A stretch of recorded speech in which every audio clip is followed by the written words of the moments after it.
ഇറാനെതിരെയുള്ള Israel US യുദ്ധം അവസാനിപ്പിക്കാൻ ആലോചിക്കുന്നതായി Trump. ലക്ഷ്യം കൈവരിക്കുന്നതിന് അടുത്തെത്തിയെന്ന് പ്രസ്താവന. ഹോർമുസ് പ്രയോജനപ്പെടുത്തുന്നവർ സംരക്ഷിക്കണമെന്നും ട്രംപ് പറഞ്ഞു. സൗമ്യ ആർ കൃഷ്ണ ചേരുന്നുണ്ട് വിശദാംശങ്ങളുമായി. Soumya, good morning. ഈ ലക്ഷ്യം കണ്ടു എന്നതുകൊണ്ട് ട്രംപ് എന്താണ് ഉദ്ദേശിക്കുന്നത്? ഈ ലക്ഷ്യം കണ്ടതുകൊണ്ട് ഈ കാര്യങ്ങൾ അവസാനിപ്പിക്കുന്നു എന്ന് പറയുന്നുണ്ടല്ലോ. ഏതെങ്കിലും തരത്തിൽ സമാധാനം വന്നാൽ മതിയായിരുന്നു എന്നാണ് നമ്മളൊക്കെ പ്രതീക്ഷിച്ചുകൊണ്ടിരിക്കുന്നത്, അല്ലേ? 21 ദിവസം നീണ്ട യുദ്ധമാണ്.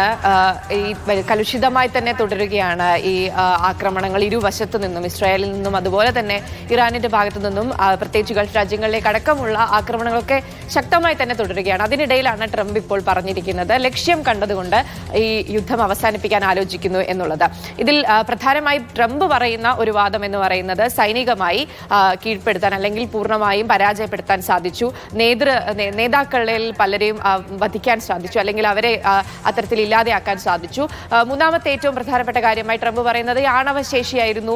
ഈ യുദ്ധത്തിന്റെ തുടക്കം മുതലേ ഒരു ഇറാന്റെ ആണവശേഷി ഇല്ലാതെയാക്കുക എന്നുള്ളതായിരുന്നു ഒരു ഭീഷണി. ആണവശേഷി ഒരു ഭീഷണിയായി വരുന്നതുകൊണ്ട് അത് ഇല്ലാതെയാക്കുകയായിരുന്നു ലക്ഷ്യം എന്നുള്ള രീതിയിലായിരുന്നു ട്രംപ് പറഞ്ഞുകൊണ്ടിരുന്നത്.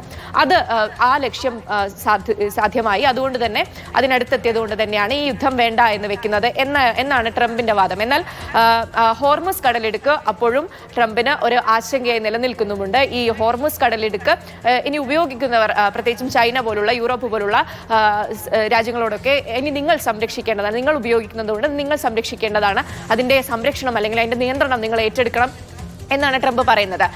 അതിനോടൊപ്പം തന്നെ ചേർത്ത് വായിക്കേണ്ട ഒരു കാര്യം എന്ന് പറയുന്നത് ഈ അമേരിക്ക ഇറാനിയൻ എണ്ണക്കപ്പലിന് ഏർപ്പെടുത്തിയിരുന്ന ഉപരോധം നീക്കുന്നുണ്ട്. ഇറാനിയൻ കപ്പലുകൾക്ക് ഈ കടൽ മാർഗം സഞ്ചരിക്കാനുള്ള അനുമതി നൽകുന്നുണ്ട്. അത് നൽകുന്നത് ഏത് സാഹചര്യത്തിലാണെന്ന് വെച്ചാൽ ഈ എണ്ണവില കുതിച്ചുയരുന്ന, അത് ലോക സാമ്പത്തിക വ്യവസ്ഥയെ തന്നെ ബാധിക്കുന്ന, ആഗോളതലത്തിൽ ബാധിക്കുന്ന ഒരു അവസ്ഥ എത്തിയപ്പോഴാണ് അങ്ങനെ ഒരു തീരുമാനം അമേരിക്കയ്ക്ക് എടുക്കേണ്ടി വരുന്നത്, ട്രംപിന് എടുക്കേണ്ടി വരുന്നത്.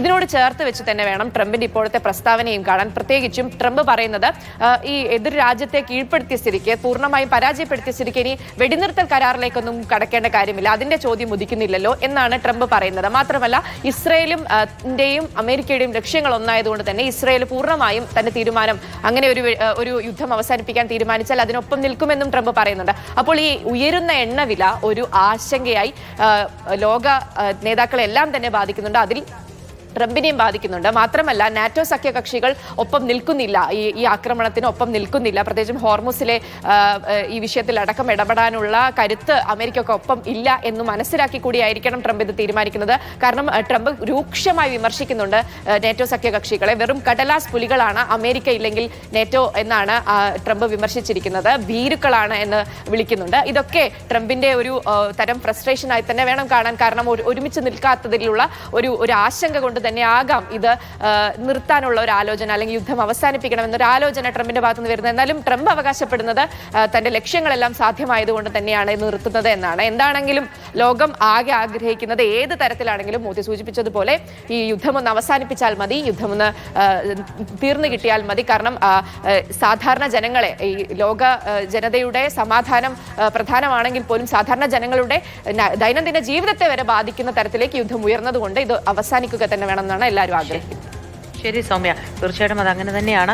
നമ്മുടെ അടുക്കളയിലേക്കും തീന്മേശയിലേക്കും, നമ്മുടെ ബജറ്റ് സൂക്ഷിക്കുന്ന നമ്മുടെ പോക്കറ്റിലേക്കും ഒക്കെ ഈ ലോക യുദ്ധം നമ്മളെ വന്ന് ബാധിച്ചു, പശ്ചിമേഷ്യൻ സംഘർഷം ബാധിച്ചു എങ്കിൽ അവിടെ ജീവിക്കുന്ന മനുഷ്യരുടെ അവസ്ഥ എന്തായിരിക്കും, സമാധാനം എന്തായിരിക്കും എന്ന് ആലോചിച്ച് നോക്കൂ. സമാധാനം പുനഃസ്ഥാപിക്കേണ്ടത് ഏത് തരത്തിലും അത്യാവശ്യമുള്ളൊരു കാര്യമാണ്.